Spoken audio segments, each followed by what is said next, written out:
Welcome to my channel Generation Knowledge. Today topic is diesel engine smoke types. Understanding what your engine is telling you. Diesel engines are known for their efficiency and durability, but even the best engines can produce smoke.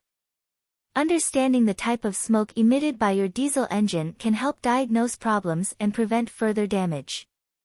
Here are the most common types of diesel engine smoke. Black smoke. Black smoke is a sign of a rich fuel mixture, meaning there's too much diesel and not enough air. This can be caused by a clogged air filter, fuel injector malfunction, or a problem with the fuel pump. White smoke. White smoke is a result of unburned diesel fuel, which can be caused by a clogged injector, low compression, or a malfunctioning turbocharger. This type of smoke is especially concerning as it can lead to carbon buildup in the engine. Blue smoke.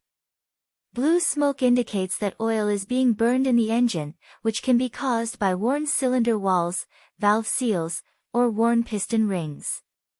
This type of smoke is a clear sign of engine damage and should be addressed promptly. Gray smoke. Gray smoke is a combination of black and white smoke, indicating a mixture of rich fuel and unburned diesel. This type of smoke can be caused by a number of issues, including a clogged air filter, worn injectors, or a malfunctioning EGR system. No smoke.